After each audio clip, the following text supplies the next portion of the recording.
সন্তানকে সশ্রদ্ধ প্রণাম জানাচ্ছি এবং আজকের এই অনুষ্ঠানের উদ্যোক্তা মাথাভাঙ্গা মহকুমা দপ্তর এবং এই মাথাভাঙ্গা মহকুমা দপ্তরের মাননীয় আধিকারিক সম্মানীয় শ্রী অনির্বাণ সাঁই মহাশয়কে আমার আন্তরিক শ্রদ্ধা জ্ঞাপন করছি, ধন্যবাদ জ্ঞাপন করছি এত সুন্দর একটি অনুষ্ঠানের আয়োজন করবার জন্য। আজকের এই অনুষ্ঠানে উপস্থিত আছেন বন্ধুবর মাননীয় শ্রী জটাধর চক্রবর্তী, বিশিষ্ট সঞ্চালক ও নাট্যকার।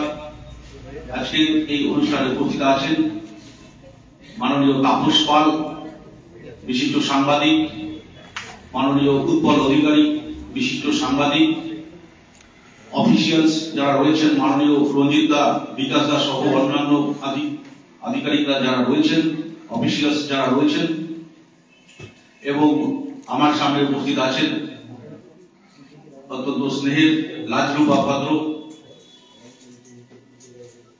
এবং বিশিষ্ট সঙ্গীত শিল্পী এবং দেবজ্যোতি শীল শর্মা, খুব জ্যোতির্ময় শীল শর্মা ও আবৃত্তি খুব সুন্দর শোনালো।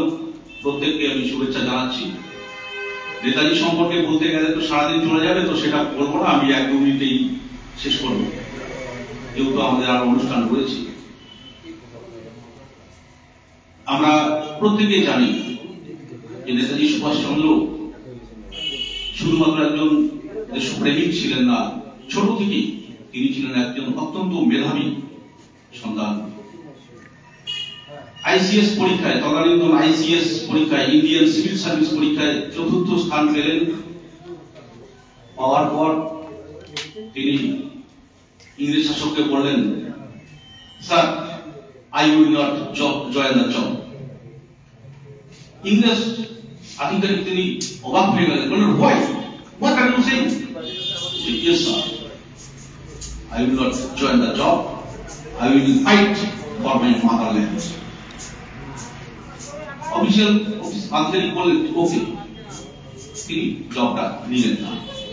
কারণ কি? কারণটা হচ্ছে তার ভেতরে একটাই চিন্তা, ইংরেজদের কি করে ভারত থেকে সরিয়ে দেওয়া যায়।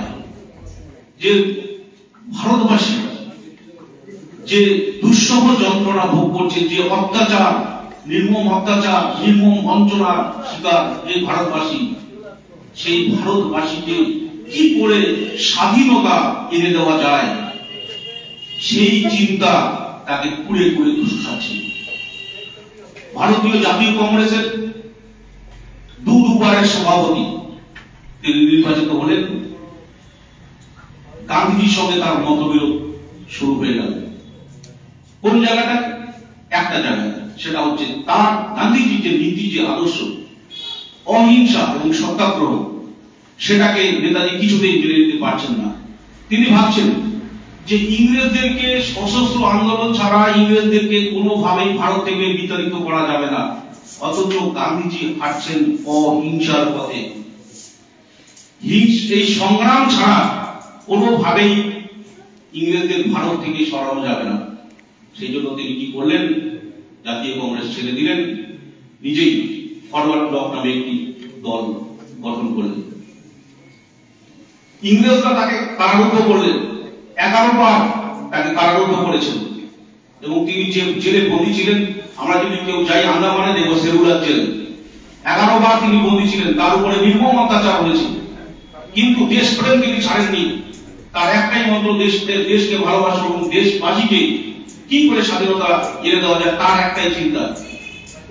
11 বার তাকে কারারুদ্ধ করা হলো, কিন্তু তিনি ছাড়া পেলেন, তাকে ছেড়ে দেওয়া হলো। তার কর্মের জন্য তাকে ছেড়ে দেওয়া হলো। কারণ ইংরেজরা বুঝতে পারছেন যে নেতাজিকে যদি আমরা কারারুদ্ধ করে রাখি, ভারতবাসী আমাদের উপর আরো ক্ষিপ্ত হয়ে যাবে, তারা আরো ঐক্যবদ্ধ হয়ে যাবে। তাই নেতাজিকে ছেড়ে দেওয়া হলো। কিন্তু দ্বিতীয় বিশ্বযুদ্ধের ঠিক প্রাক্কালে কি করা হলো? গান্ধীজিকে গৃহবন্দী করে দেওয়া হলো, যে আপনি আপনার এই বাড়ি থেকে আপনি বেরোতে পারবেন না। গান্ধীজি কি বাড়িতে থাকার লোক? তিনি তো সবকিছু ত্যাগ করে দিয়েছেন। তিনি তার সংসার পরিজন কে ছেড়ে দিয়ে অবলীলায় তাচ্ছিল্য করে তিনি রাতের অন্ধকারে পালিয়ে গেলেন।